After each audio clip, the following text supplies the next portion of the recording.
des vies changées, transformées pour la gloire du Seigneur. Ce n'est pas seulement 5000 membres qui est plus important, mais le plus important, c'est que les gens qui sont ici soient changés, transformés par par la parole du Seigneur qu'on met à leur disposition. Alléluia. Alors, je voulais mentionner ces deux-là avant d'oublier. Voilà. Alors, je disais, on est arrivé.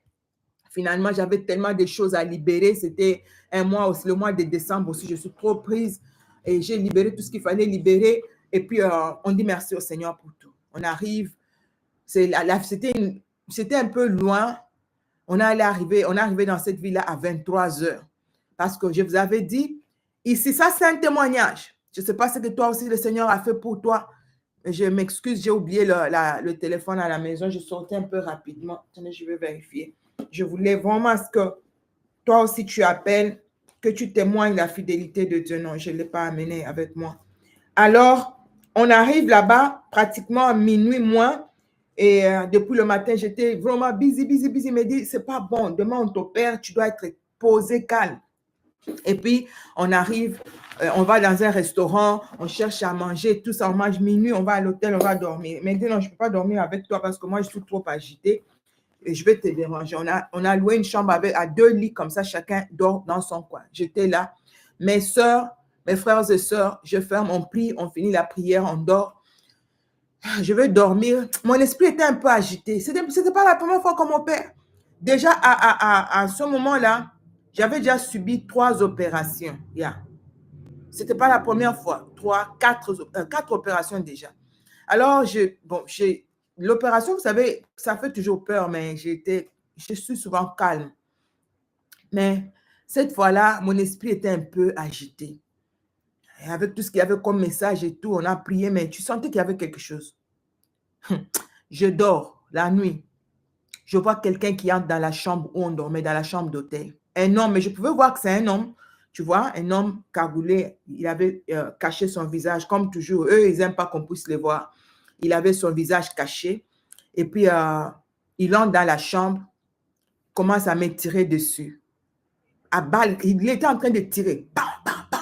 Je pouvais entendre ça dans le sommeil. Il tire. Et puis, quand il tire, c'est comme s'il y avait quelque chose qui arrêtait les balles. Ça arrêtait, ça ne pouvait pas m'atteindre. Et puis, il est sorti de la pièce. Quand il est sorti, je me réveille. Il était pratiquement 2h, 3h du matin. J'ai dit merci au Seigneur. J'ai compris le message. Là, j'ai compris qu'il y a quelqu'un qui était venu pour m'achever. Ça, c'était pour le matin. Si on te tue comme ça la nuit, le matin, il ne faut même pas aller chez le médecin parce que tu vas mourir. J'ai dit merci Seigneur pour la victoire que tu m'as accordée. Je sais que cette opération va bien se passer. Je ne mourrai pas parce que le message était la mort, la mort, la mort, la mort. Et quand il s'est réveillé le matin, je lui ai dit, regarde ce que j'ai vu, l'opération va bien se passer. Il n'y aura pas de problème. On est arrivé là, je vous ai dit ce qui s'était passé. On a opéré. D'abord, il m'avait dit, il est venu dans la salle de préparation. Là, on te prépare pour t'amener dans la salle d'op. Il me regarde, il me dit, j'ai dit, est-ce qu'on peut prier? Il dit, oui. J'ai vraiment besoin de la prière. On doit prier. J'ai dit, OK, on prend ça. C'est le docteur qui dit ça. On se tient à la main, nous trois, lui et moi et mon mari.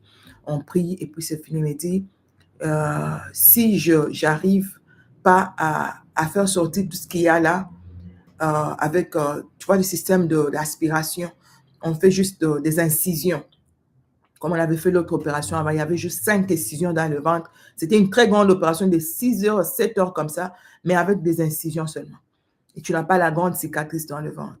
Et puis, j'ai dit, il dit, si je n'arrive pas, je vais alors faire l'ancienne méthode.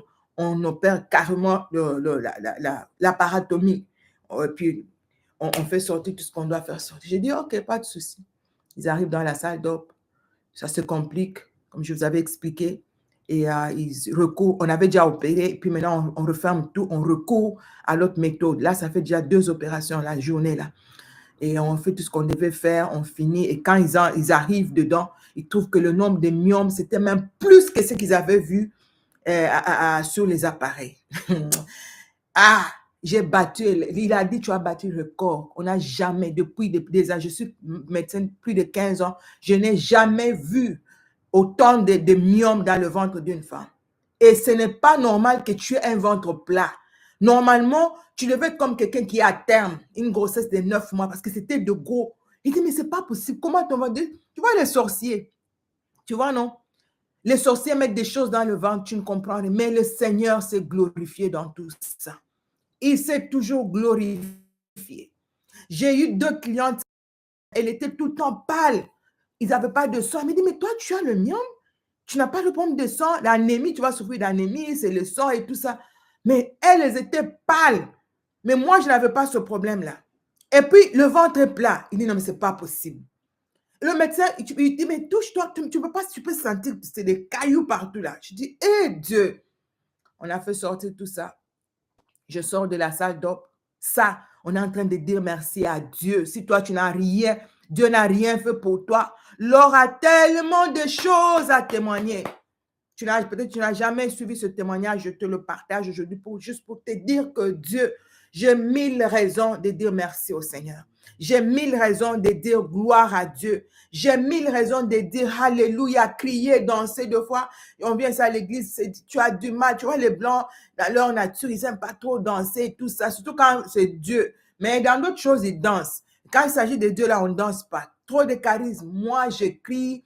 S'il faut crier, s'il faut pleurer, s'il faut me coucher par terre, je me souviens de ce qu'il a fait. I don't care. Si toi, tu ne veux pas le faire, je le fais. Puis on me regarde comme ça. L'Africaine, là, qu'est-ce qu'elle a crié comme ça?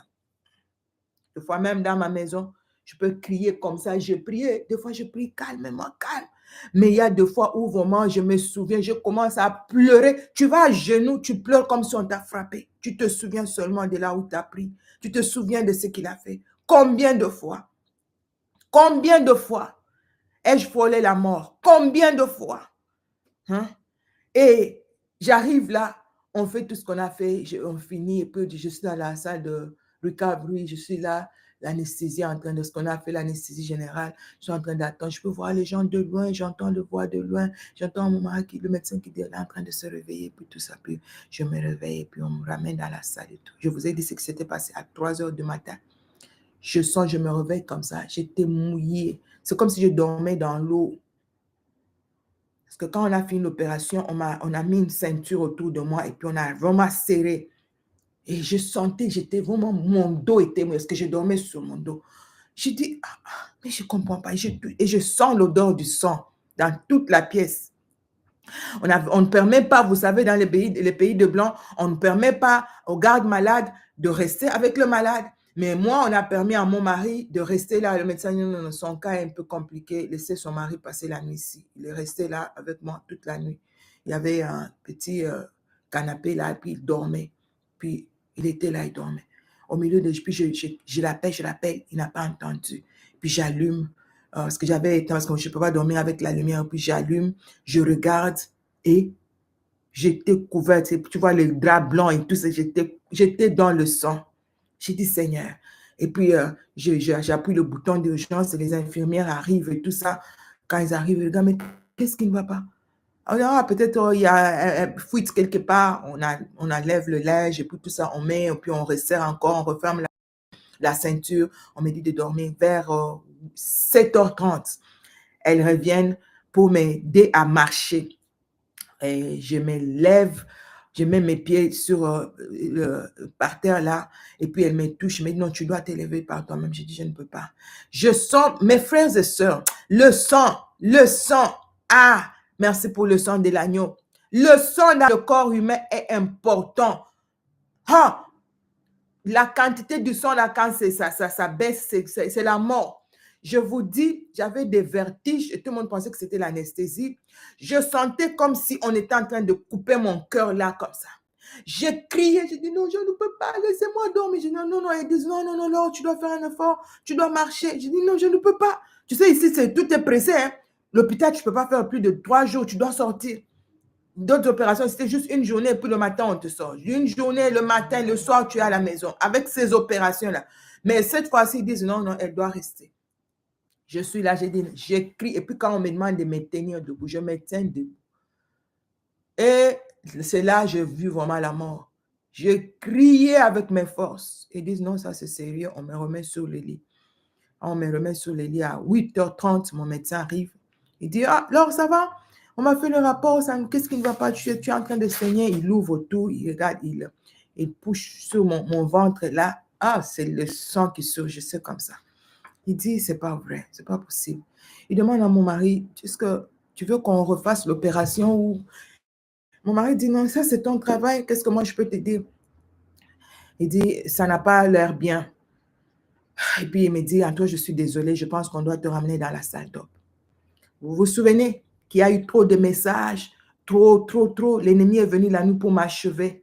Mais tu sais, deux fois, Dieu permet que tu vois le film en différé, sans te faire du mal, sans permettre à ce que l'ennemi avait planifié arrive, juste pour que tu réalises qu'il est Dieu, qui t'a épargné du pire.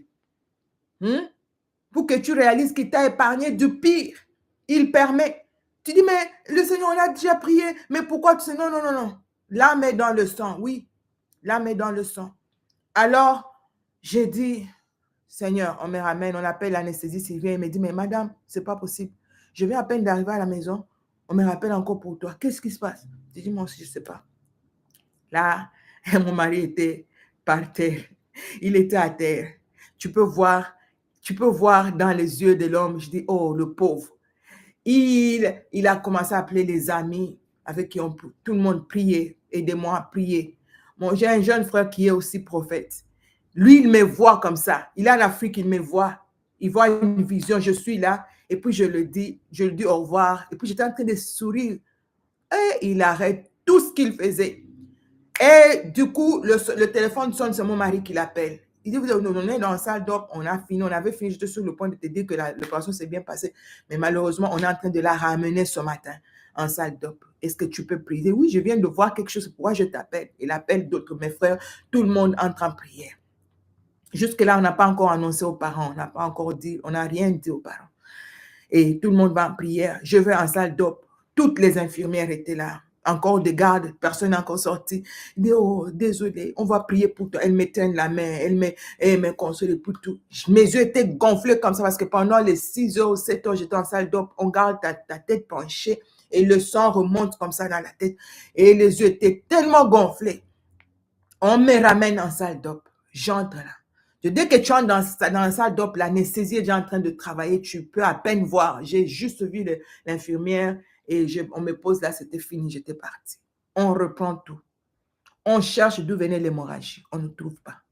5 heures encore dans la salle d'op. On ne voit rien. Et le médecin dit, en tout cas, j'ai tout fait, j'ai tout essayé, je ne sais plus qu'est-ce qu'on va faire. On doit tout refermer. Une infirmière dit, les aides-soignantes, les assistants, l'un d'eux dit, docteur, si tu fais ça, elle va mourir. On ne peut pas, on doit savoir l'hémorragie vient d'où.